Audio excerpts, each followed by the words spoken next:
Hello, welcome to the Alpha Shift podcast. I'm David Kruger. I have a very special guest with me, Aline Dalbiez. Hello, Aline. How are you? Hello, David. Well, I'm very excited. I can't believe I'm live with you on your podcast. Glad to have you.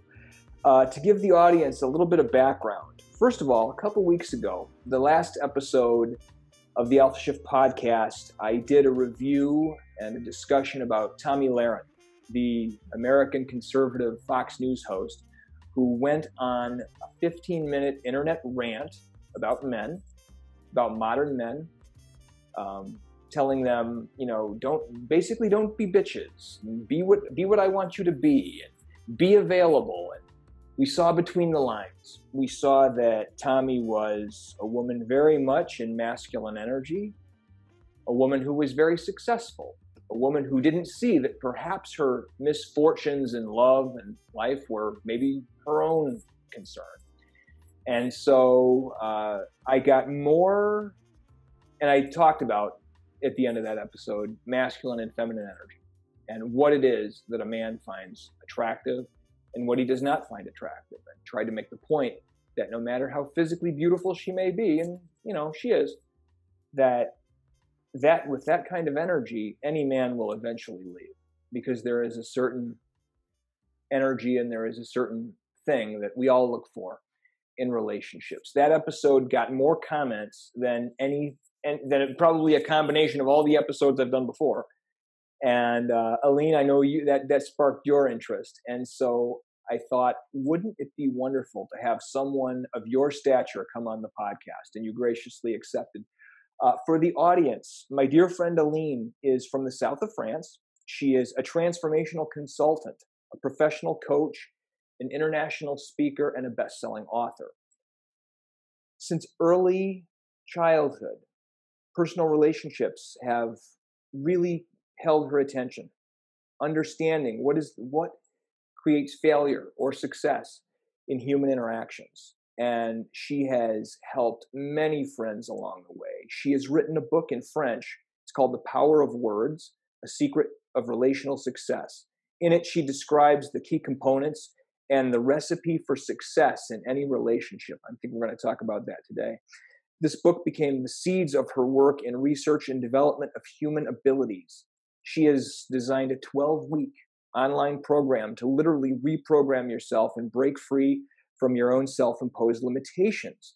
You may find some of her work and free resources on her company's website. The website is alineeon.com, and a link to that website will be in the show notes for this episode, so you can click on it and check her out. On a personal note with Aline, in the matters of love, she went from experience to experience until her life completely transformed when she decided to stop listening to everyone else and listen to her inner calling, knowing 100% that her heart would get her the good that she wants.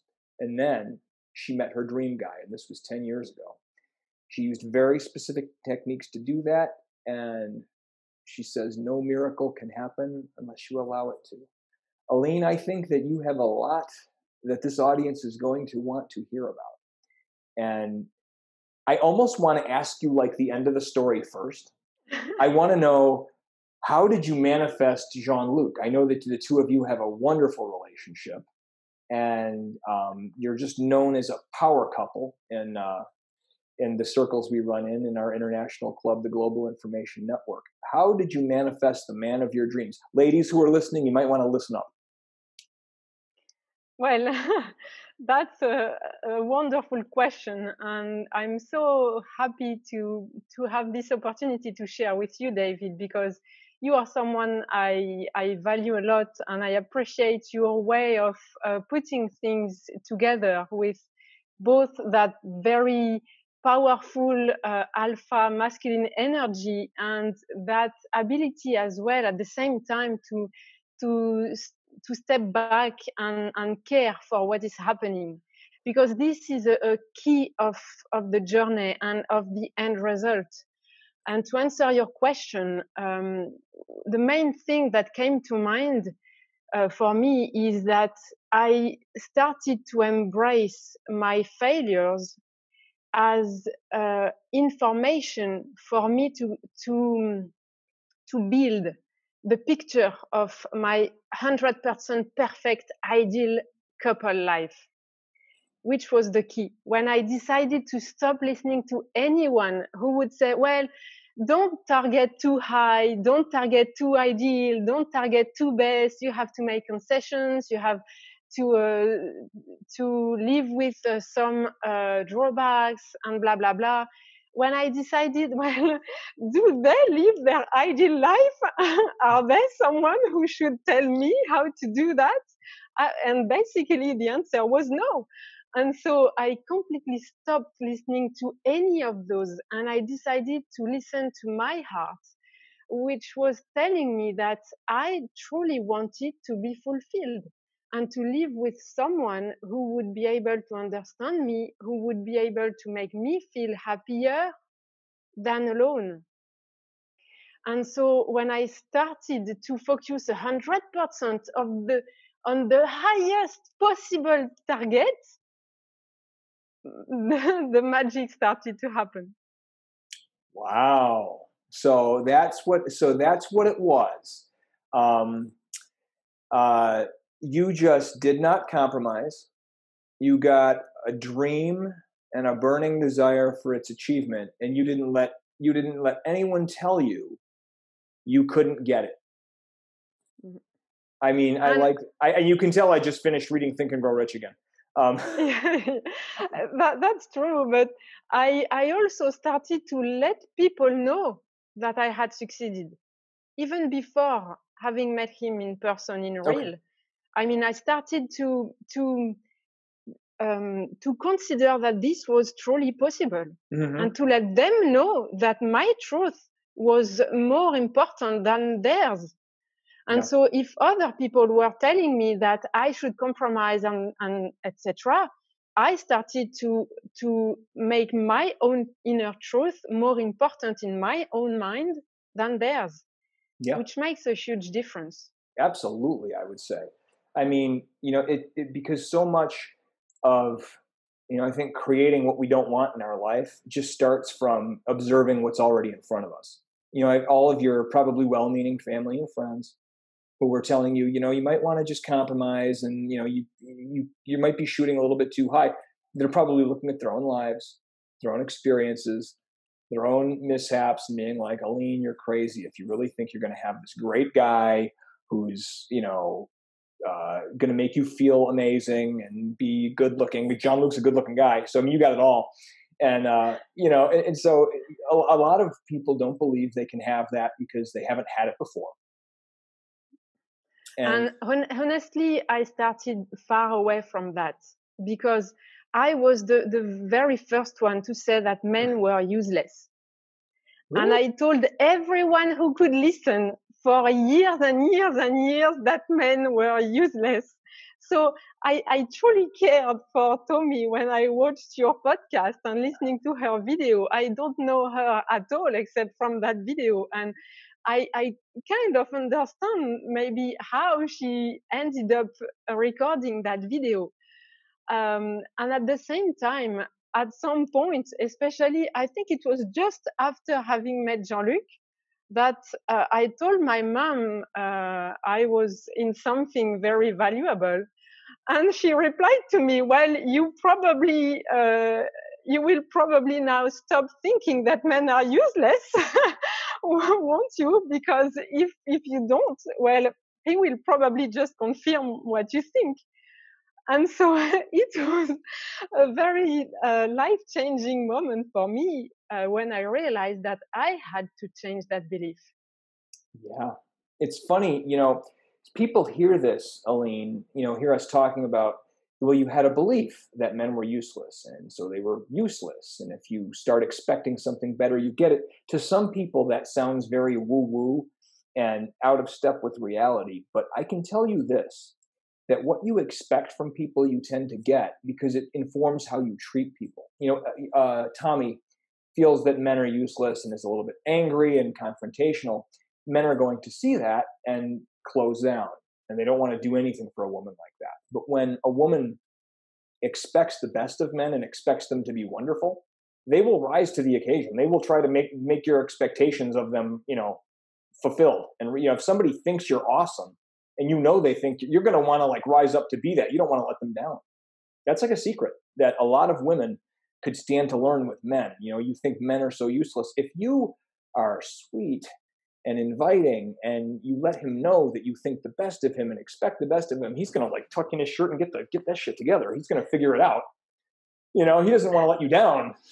And so that's an amazing secret that you are describing, David, that I found out along the years together with Jean-Luc, because that's so amazingly true. The more you value your guy, the more he will be proud to be up to your expectations. Yes. And so that's the superhero technique that I like to call it, because the more you will make him feel like a superhero, the more he will move heaven and earth, if necessary, to be up to that role and description.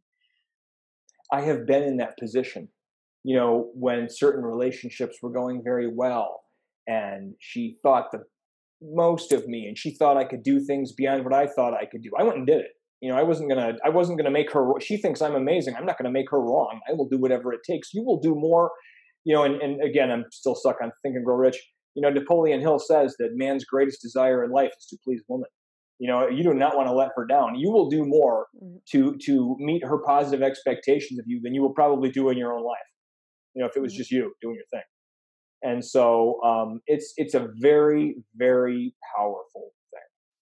And this is a very important aspect of men's behavior that you are describing here and reminding us through this quote of Think and Grow Rich, because it's only when I was deeper into the relationship with Jean-Luc that I found out the truth of that.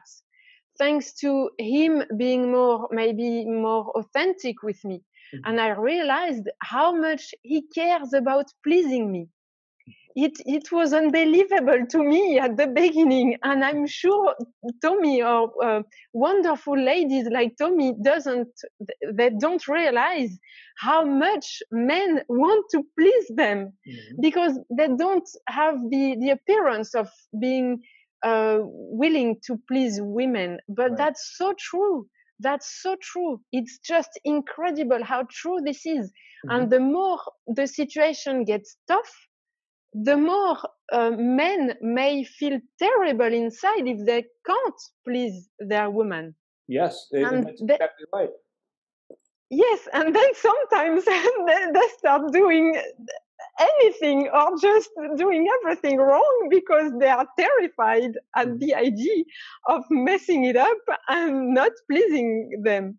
Yeah. So that's a tricky part of the relationship. It's very tricky for men, and yes, men do want to make women happy. Men are pretty simple creatures. They want to take care of their families, take care of their women, and keep them taken care of, happy, pleased. And so much of the advice that's out there for men is kind of defensive, I would say. It's like, don't give her too much, and keep yourself scarce. I give advice like that sometimes, which is effective, because the other side of that, Aline, a big problem that men run into is they end up becoming doormats. They end up becoming overly pleasing. And so one of the key points that I work on with men is basically their purpose in life. Their main purpose, their chief aim. They're creating some sort of a mission in life so that they can, in their masculine energy, have a direction they're going in that she will be excited about and that she will want to come along with.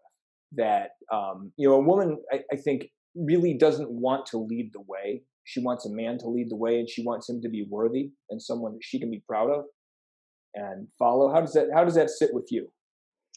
Well, I think it's difficult to make a generality for that, because it may depend on the personality of the woman. Because some women are more, like you described, willing to be led by their man. But some women are such leaders themselves that it may be a difficulty for them to be led by someone else. So Yeah, it is. You're absolutely correct about that. Actually, that's have you ever read The Way of the Superior Man by David Deida? I don't think so. It is. He's a spiritual teacher, and he teaches sexual energy. He's a pretty well-known author, certainly here in the U.S. And I believe is it Taoism or Buddhism? His entire philosophy is based on. And he talks about the dance of masculine and feminine energy, and that all men and all women have a balance within them of both masculine and feminine energy. And some women, it differs. Some women have a lot of masculine energy, and some men have a lot of feminine energy. And he doesn't really make judgments about, a woman with masculine energy being too masculine or a man with feminine energy being effeminate, but he says that the polarities will find each other. And so, to get to your point, what you said, a woman who is very leads and who is more in masculine energy is not going to actually gel well with a masculine man, with a very masculine man. You have to find the polarity. And so what she will find in many cases is a man who isn't necessarily effeminate, but who is more passive, who will be compatible with her energy. And well, you touched on. Go ahead. Sorry.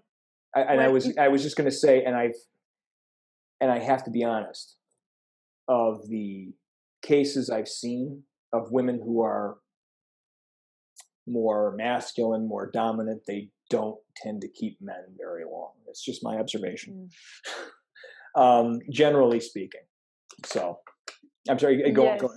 Yeah, I may understand that, and it goes with what I wanted to say, because there is a choice there to make as well. When two people meet, you have kind of two options. You may keep going as just yourself and living close to the other person or within the same house. Or the other option is to transform through the relationship and to start living together, which is something very different. And at some point, after, I don't know, maybe a few months or a year or two with Jean-Luc, I realized that I had to shift my energy if I wanted to keep building that relationship with him, because I was very autonomous. I had built myself a very strong personality, a very leader, doing so many things, very active, very involved in my own life, etc. And so I realized that this strong personality was kind of incompatible with giving him some space within my own life, within my own perimeter of existence. So it was necessary for me to transform my way of expressing my own self within my existence to make some space for him. It's exactly the same as when he received me in his apartment. He had to make some room in the closets for my stuff. And the same, on the contrary, was that in my own energy life, I had to make some room for his masculine energy. And if I was too much filling the space, there was no space for him. So I had to change that. And this is a huge, huge decision that people have to make, because it's completely different if you keep being yourself, living like two people, just living close by each other, or if you truly want to live together, because living together means intercorrelation of your energies, of your thoughts, of your ways of being, thinking, building your daily life, which is kind of tough, but so exciting and fulfilling at the same time. Wow, Aline, that right there, if they get no other golden nugget from this episode than what you just said about making space, that was, my mind was exploding. I don't know if you could see my brains flying out of my ears. That was awesome. I'm gonna get Tommy Laren in touch with you. She needs some direct coaching with you. That was outstanding. That is the way, because I know that you are always going to be a leader. I am involved in groups where Aline takes charge and is the lead, and you are, and it doesn't come from I would call it slight masculine energy, not heavy masculine energy. She's still sweet, she's still Aline, she's still inviting, but she gets the shit done. And that you have the intelligence and the temerity and the sensitivity to know that it's time for me to make a shift, so I can make space in my life for this man, so that I can appreciate his gifts. That is a very conscious choice, and that is a very mature choice, and that is a cognition that if more women could have that, it would lead to much greater happiness. Because so many women and men. I'm actually talking more about women and their concerns in this episode. I think I've been getting a lot of feedback from women watching the podcast, and that's great though. I think we're gonna call this this episode "How to Make Space for Your Dream Lover." We're gonna get more comments on this one. I think you're gonna outdo Tommy Laren. Just a prediction. I think we're gonna get more positive mojo on that one, because it really is. To sum up thus far, you stopped listening to all the negative people around you, and you decided to believe that you could have the ultimate, what you actually wanted, someone who was going to see you for who you are, appreciate you. You believed it as if it was already real, and you made that very clear to anyone who might be a naysayer. Then it came in. Then you met him, and I did a few more things. I'm generalizing, and then when he was in your life, you got into the relationship a little bit, maybe past the honeymoon stage, and realized you had to make some room in your life in order to keep this building and growing long term. It was time to make some room in your energy field for this masculine man, and you did that. And it's been 10 years now. And this is longer than a lot of marriages last, by the way, Aline. And, he is still your dream man. You are building a life together. I know we've been in touch, and you've been demolishing your apartment together. They're doing some renovations. They work on projects together. It's really an alive, loving relationship. So yes, when you ask, who do you listen to? Ask someone who has what you want and who's been where you are. So you are someone we would listen to. You're making it happen in real life. And the best of all is probably to realize that when you are truly true in the relationship, the honeymoon at the beginning is nothing compared to the happiness along the way, year after year after year after year. And I weigh my words when saying that.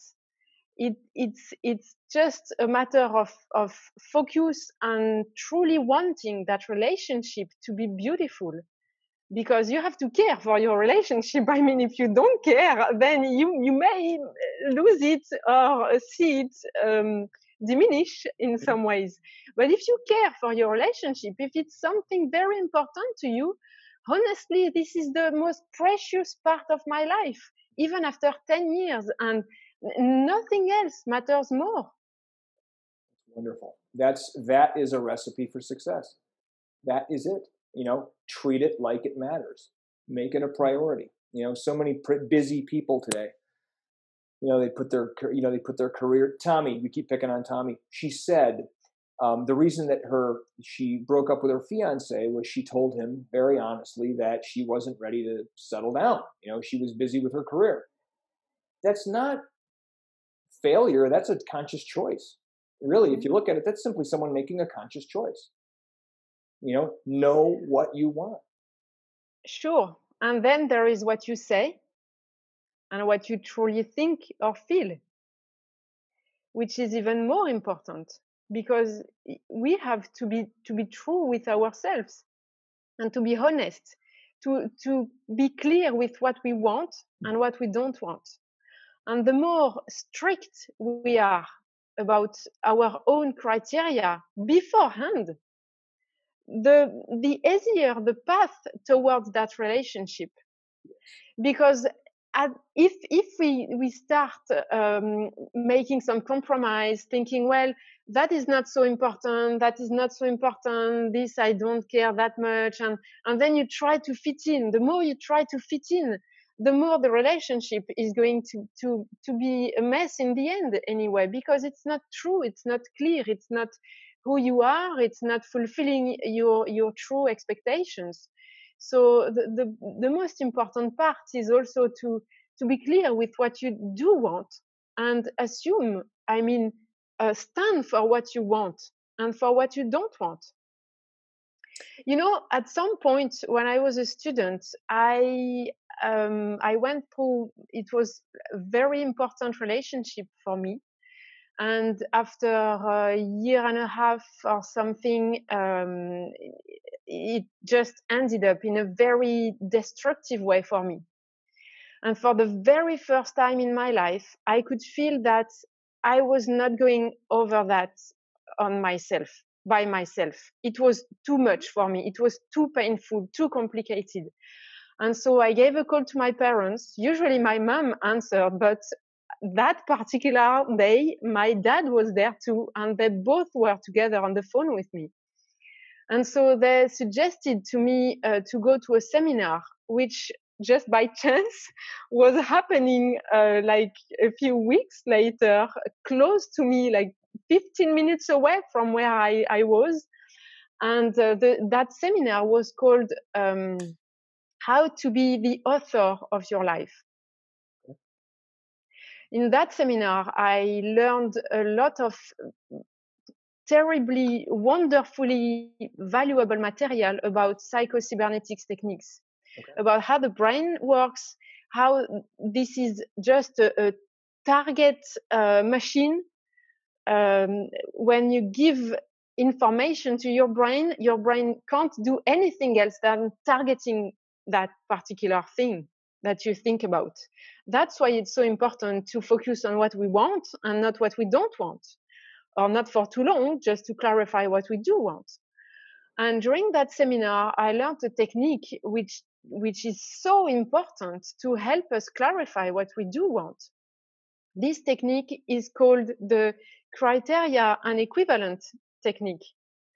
And so on a sheet of paper, you can get two columns. The first one is the column for the criteria, and the second one is for the equivalent. And first, you will find out which criteria correspond to the person of your dreams. The criteria may be respectful, kind, sexy, listening, whatever. One word or a few words, just a criteria. And then the equivalent column is for you to describe with a few sentences what that particular criteria means. Because for two people, the same criteria may mean completely different things. So what it means to you specifically. Exactly, what it means to you. Okay. So you have wonderful information there. You have your list of criteria, and you have what it means to you personally, profoundly. Okay. And so they said that for a person, we needed at least 32 criteria to make it work. Wow. I still have no idea why 32, but I could observe that unless you have at least 32, it doesn't work. Okay. So for a job, you just need 5 criteria. But for a person, to describe a person, how to find out which person in the world is the right one for you. 32 criteria in that context is not that much. So at that time, it was like 15 years ago. Yes, something like this. I started to build that list. Okay. And I don't know, I had more, maybe 40 criteria or something after taking some time to think about it. And after that, another step in the journey is to embrace what will happen next. Because at the time, I was missing some key essential criteria in my list. But I had no idea that those criteria was part of reality. And so what happened? Did you have to go through some relationships to find that out?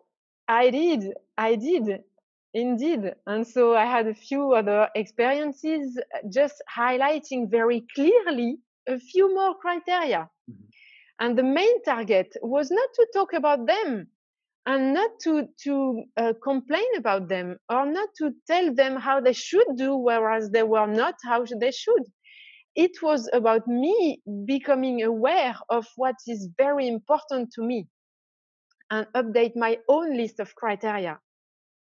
That's kind of what Tommy did, actually. She had a few criteria. She had 5 or 4 or 5, I think. She did. Which is probably not enough, I would say, to find the perfect person for her.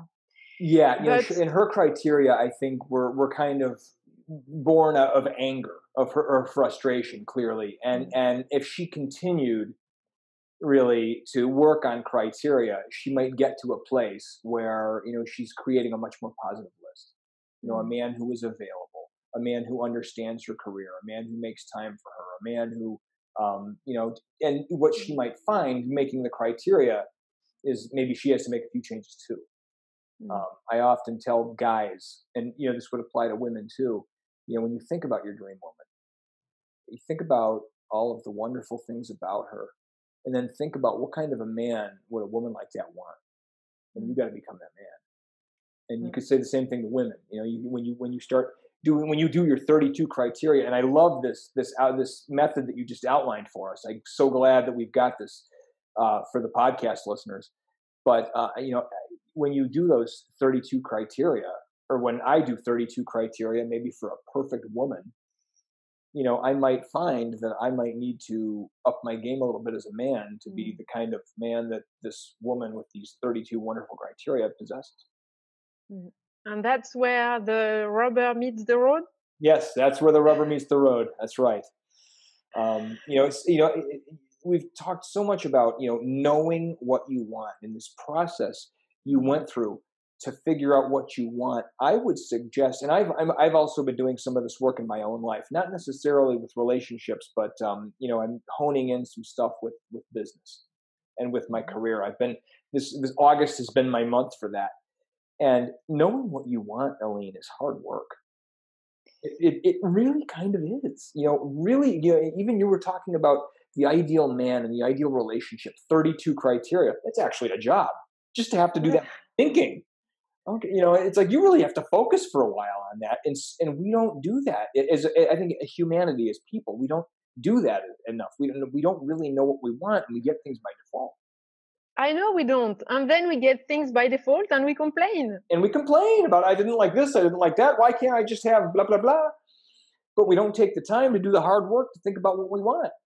Yes, and I say so many times to my clients or friends or people around me that you think things are clear in your mind until you try to put them on paper. Because when you have to write it down or to express it with words, then you realize you have no idea how to explain it, which is the core of the difficulty, because there you are stuck. And this is your own limitation based on your own behavior. Yeah. That's why such a technique is very helpful, actually, because you get confronted to your own limitation. Yes. And you have the opportunity to pass beyond that. When you look at Tommy's criteria, for example, this is very consistent with what you described of her reasons for breaking up in her previous relationship. Because she wants someone with a plan to meet her in person very quickly. And then she wants to be valued, to be admired maybe for what she does. And then she wants consistency until the breakup. Because her last criteria is don't be a bitch. When we break up, that's finished. And so don't try to say anything else. So part of her criteria is included the fact that the relationship is going to end. That's very enlightening when we look at those criteria and this Never thought about information that. that she described, Hmm. because the information is there, and that's a very important aspect of the way I work. I just listen to people, because we say it all. Our words can't lie. They say everything we need to say. Yeah. And so when there is an inconsistency, it appears. Sorry, it appears in what we say. You know, a caution I would give to people, and Tommy would be included in this. She didn't mention it in her internet rant, but I did some research before I did that episode. And she, 5 years ago in an interview, was asked about what her perfect guy is. And she wanted a big, brawny, more than 6 foot tall, makes plenty of money, you know, your typical archetypal alpha male. And what I would caution both men and women about, when you put physical attractiveness above all other things, I was always cautioned by energy practitioners not to do that, you know, to think about the emotional components you want before physical attractiveness. I was never told why, but something I've observed is that if a woman is going after a man who is 6 foot tall, very attractive, looks like Bradley Cooper, and makes plenty of money, the potential disadvantage you set yourself up for is this guy is probably having women thrown at him left and right. And, you know, very physically attractive people sometimes have a skewed sense of their own value and worth, like a Tommy Lahren, who's very beautiful, you know, might have men, you know, hitting on her left and right. And the problem with people who are treated very differently for a long, you know, they don't necessarily put the value on you that they should, because, you know, potential suitors are always right around them. I don't know if you've observed that, but I've definitely seen that in American culture. That, you know, we have this, because of the media and because of television and, you know, what we see. You know, we think that, you know, we should have someone who is like men think they should have a Victoria's Secret model, and women want, you know, Bradley Cooper, Tom Cruise, George Clooney. Well, there is a very important thing to take into account here, which is that our perception system, what we see, what we hear, what we feel, is very subjective, very personal, and completely altered by our experiences, our thoughts, our self-limitations, our expectations, our programs, and so on. That's why a very basic example is when you start thinking of a very gorgeous red car, you start seeing gorgeous red cars everywhere. And so this is an alteration of our perception, because the cars were already there, but we didn't see them before, which is exactly the same for people. When we start switching our own mindset, what I did, for example, when I decided to stop thinking and saying that men were useless, and I started thinking and saying that men were just wonderful creatures of the world, and that having a man in my life was the best blessing I could have or receive, everything changed, and my own perception changed.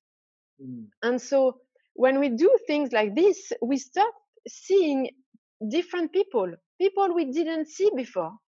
And we start seeing people in different ways, as if the light had been changed. And so we may look at some movie stars, realizing that they are not as attractive as they were before for us. And we may look at, quote, normal people, unquote, and find them just more beautiful than anyone else, or more physically attractive or emotionally attractive, and so on.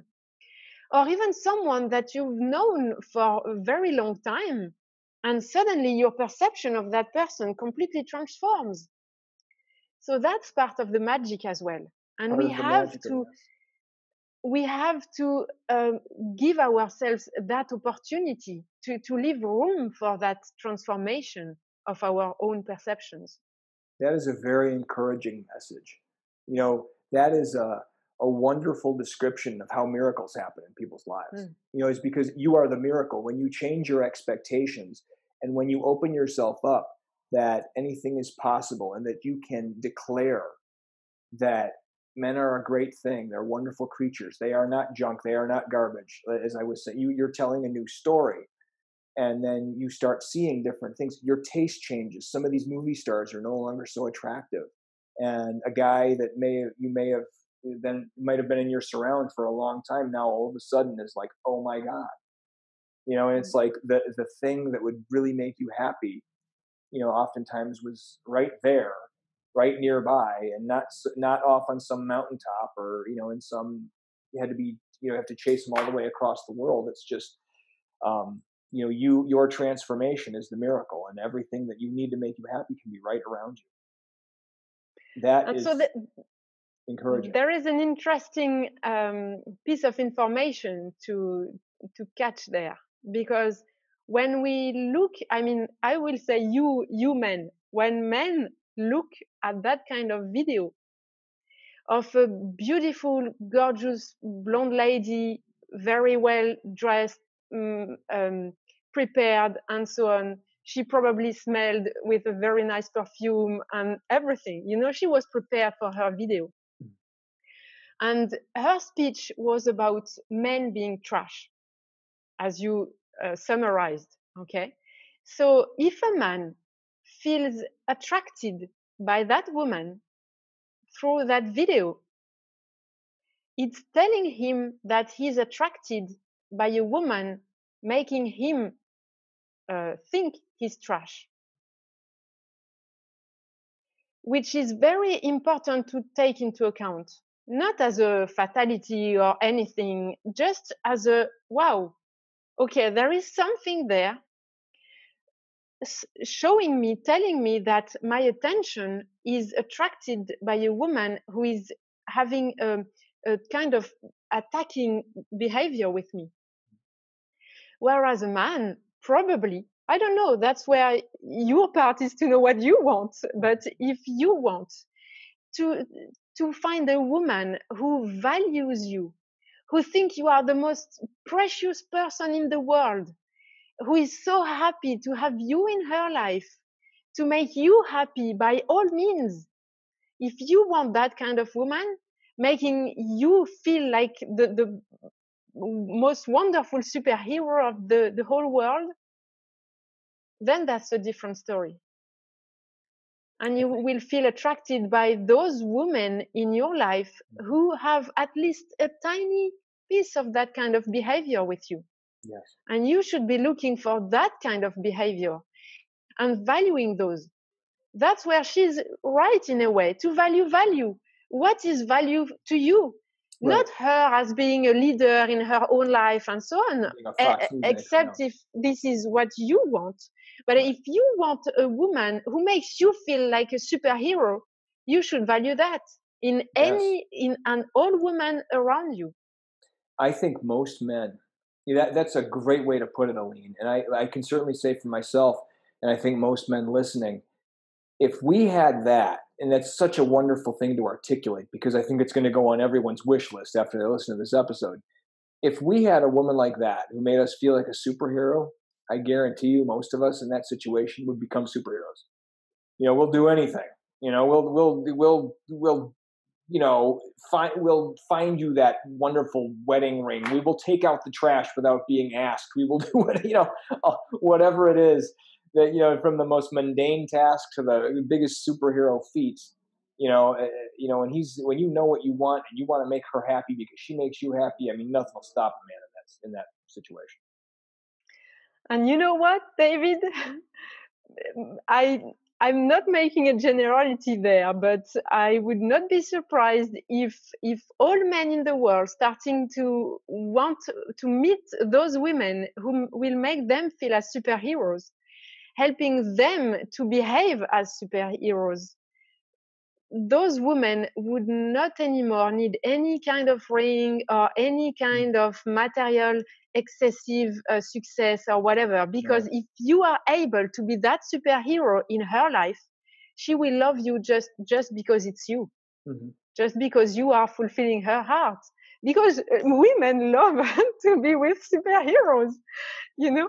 And you all are. We don't need to have a costume and being flying and so on, because we don't care. Honestly, women are not jumping outside the building every day. Right. They are having little tiny difficulties of life. And so this is so easy to help your women solve their difficulties in the daily life. You may be heroes with so little things that it's worth it. Yes. God, that's perfect. That is just perfect. Thank you for that. So many golden nuggets, Aline. Thank you. This is like the best podcast episode ever.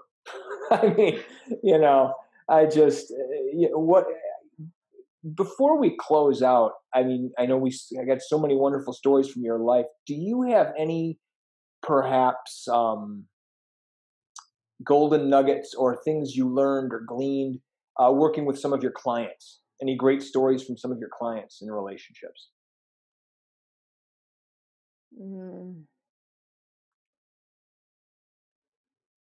About relationships specifically? Yeah. Or even manifesting or creating what you want. Well, I think about a young man who was having a hard time out of a personal grieving period, and he was feeling in difficulty with his wife and with his little baby, because he had kind of lost his own fire. So you may imagine that his fire, without his fire, he was kind of sad, a bit depressed maybe. So this is harder, to make your wife happy and to take care of your baby without getting angry or upset very easily and so on. And so he reached out to me as a kind of last chance, because he didn't know what to do to get back on track, including to regain confidence at work, because year after year he had left some of this. And so this is a very interesting example, because it happens quite often. He had a few objectives, like improving his confidence at work, improving his confidence with his wife, improving his relationship with his baby, and another one that I don't remember. And then the last one, the tiniest one for him, was to get back his humorous trait of character. When I saw that list of targets through the program, the 12-week program, during the second week, I make them work on 5 specific targets. And then he thought that this was kind of the order for him. But then there is a very particular technique to give scores, very specific scores of value and effort. One of the key things I love to share is the ability to maximize the value and the results for minimum effort, because that's what I like doing. I don't want to minimum spend effort, too much maximum energy. Results. Yes, exactly. Maximum results, minimum effort. And so this technique allows to highlight which objective will have the highest value for a minimum effort. Okay. Because unconsciously, that's where our attention goes. And that's where we may get the maximum benefit very quickly and more easily than maybe the big objective that is very valuable. But if there is such an effort to make, you will never see the end before being just discouraged. So he went through that technique, and the humorous trait of character went first based on the scores. And he reached out to me, being a bit confused and willing to ensure he had done the exercise correctly, because he was surprised by the results. I was not at all surprised. This is what I expected when I saw his list before the scores. I didn't know the scores. I had just a list of objectives. And so I was not at all surprised. Why that? Because focusing on his trait of character, regaining his trait of character, that was a normal thing for him before that terrible period of his life. Mm-hmm. So it was just a natural trait of character that he was trying to get back. This is not such an effort for him if we look at this way. And then guess what? If at work he's able to make his colleagues laugh, his colleagues will be more willing to help him maybe understand better and regain confidence and so on, which is what happened. Yep. And then with his wife, if he's able to be fun, to make her laugh, to make her smile, she will feel better, and she will be more open to make him feel that he is important to her. And then the same within that context of embetterment, he will be more able to play with his baby instead of getting upset. And so all of this made sense to him. So he decided to trust the process and to keep going. And then week after week, it's exactly how the journey unfolded for him. He regained confidence everywhere. He started to get more leadership roles at work, to be involved in strategic conversations, to regain confidence on phone calls as well in foreign languages, whereas he was not at all in the beginning, I mean. And then with his wife, everything was much better. And he had such an incredible confirmation of that when he was in front of a big animal at his wife's parents' home. And then instead of getting away by fear, he consciously decided to stand by confidence and to confront that animal. And her wife was watching. And that completely changed the picture of him in his wife's mind. From there, they changed the house for a bigger one. They had a second baby, and you may imagine the rest. She fell in love with him all over again because he got his mojo back. You know what I mean? The lesson there, that's a great one. Thank you for sharing, Aline. Is, we don't sing because we're happy because we sing. You set about to create yourself in a new, better image, to improve your attitude, and everything else. When you improve, everything in your life improves. People respond to you better. Your wife falls back in love with you, wants a bigger house, wants to have another baby. Coworkers respond to you better. That is a wonderful, wonderful lesson to leave for the listeners of this podcast. Gentlemen, it's all about you and the you that you create and the expectations that you hold on to that will determine your fortunes or misfortunes in life. Aline, I want to thank you so much for joining us today and for sharing your wisdom and these wonderful nuggets of gold that were so valuable. I can't wait to go back and re-listen to this. There was so much stuff that you dropped on us. It was just great. And so I'm sure that we will be seeing you again in future episodes of the Alpha Shift. I will insist upon it down the road. We will be seeing Aline again. And thank you, David, because this is such an opportunity for men and women to gain clarity, to gain understanding, to realize, as you retold me the other day, that men and women want to live together. We want to live together. We desperately want to live together. And want to be together, yeah. So we have to dare that, to dare to recognize that, and to dare to stand for what we truly want. Yes. Dare to stand for what we want. With that, we will see you next week. I had my special guest, Aline Dalbiez, this week. I am David Kruger with the Alpha Shift, signing off. We will see you again soon.